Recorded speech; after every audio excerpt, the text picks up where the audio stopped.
भगवान श्री कृष्ण का बहुत बड़ा भक्त था। उसने अपने शहर के सबसे बड़े मंदिर गोविंद गोदाम की महिमा सुनी और वहां जाने की तीव्र इच्छा जागी।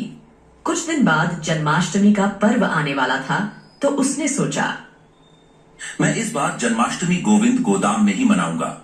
गोविंद गोदाम उसके घर से बहुत दूर था, लेकिन उसका उत्साह कम नहीं हुआ। जन्माष्टमी के दिन हरिदास सुबह सुबह ही घर से निकल पड़ा। उसके मन में भगवान के दर्शन का उल्लास था और वह पूरे रास्ते भगवान के भजन गाता जा रहा था। रास्ते में उसने देखा कि जगह जगह लंगर और पानी की सेवा हो रही थी। यह देखकर उसने सोचा, प्रभु, आपकी लीला अद्भुत है। आपने गरीबों के लिए कितना कुछ किया है, लेकिन मैं पहले आपके दर्शन करूंगा, फिर कुछ खाऊंगा। रास्ते में उसने कुछ अमरूद खरीदे और सोचा, ये प्रसाद मैं भगवान को चढ़ाऊंगा। वह भक्त कड़ी धूप में मंदिर पहुंच गया और मंदिर की सुंदर सजावट देखकर उसकी आंखों में चमक आ गई। उसने किसी से अंदर जाने का रास्ता पूछा। एक व्यक्ति ने उसे बताया, ये जो लाइन लगी है उसमें लग जाओ। हरिदास लाइन में लग गया। वहां भीड़ बहुत थी, लेकिन उसने देखा कि एक और लाइन भी थी जो एकदम खाली थी। हरिदास को हैरानी हुई और उसने अपने पास खड़े व्यक्ति से पूछा, भैया, यहाँ इतनी भीड़ है और वो लाइन इतनी खाली क्यों है? भैया, वो वीआईपी लाइन है, उसमें शहर के अमीर लोग ही जा सकते हैं। हरिदास को यह सुनकर बहुत दुख हुआ। उसने सोचा, भगवान के दर पर क्या अमीर और क्या गरीब, यहाँ तो सब एक समान होने चाहिए। काफी देर भूखे प्यासे रहकर उस भक्त की बारी दरबार में आ ही गई और भगवान को वह दूर से देख रहा था। उनकी छवि को देखकर वह बहुत आनंदित हो उठा, लेकिन उसने देखा कि भगवान को तो सब लोग 56 भोग चढ़ा रहे हैं। शर्मिंदा होकर वो अपने थोड़े से अमरुद सबसे छुपाने लगा। जब दर्शन की बारी आई तो सेवादारों ने उसे ठीक से दर्शन भी नहीं करने दिए। जल्दी चलो कहने लगे।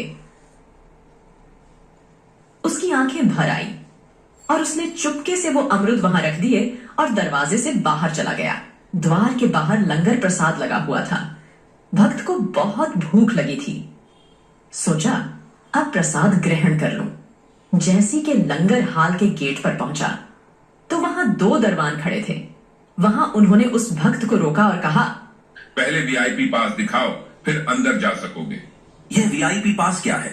वो तो मेरे पास नहीं है। यहाँ जो अमीर लोग दान करते हैं उनको पास मिलता है और लंगर सिर्फ वे लोग ही यहाँ खा सकते हैं। हरिदास की आंखों में आंसू आ गए और वह फूट फूट कर रोने लगा। उसने भगवान से नाराज होकर घर वापस जाने का फैसला किया। रास्ते में वह भगवान से मन में बातें करता रहा और कहा, प्रभु, आप भी अमीर की तरफ हो गए, आप भी बदल गए। प्रभु, मुझे आपसे तो ये आशा न थी। और सोचते सोचते सारे रास्ते रोता रहा। घर पर पहुंचकर रोता रोता सो गया। उस रात भगवान श्री कृष्ण ने हरिदास को सपने में दर्शन दिए और कहा, प्रिय भक्त, नाराज मत हो। अमीर लोग तो केवल मेरी मूर्ति के दर्शन करते हैं, पर साक्षात दर्शन मैं तुम जैसे भक्तों को देता हूँ। मुझे 56 भोग से कुछ भी लेना देना नहीं है।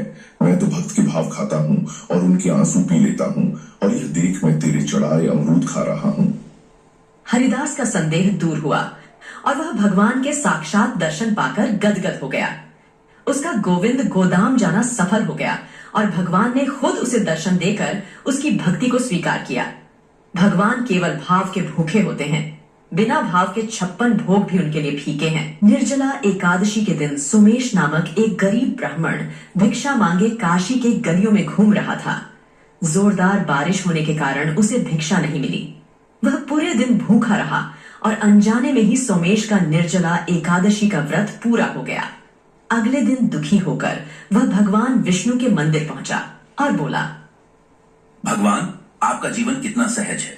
आप एक ही स्थान पर खड़े रहते हैं, जबकि मुझे पूरे नगर में भिक्षा मांगनी पड़ती है। कभी भोजन मिलता है और कभी नहीं।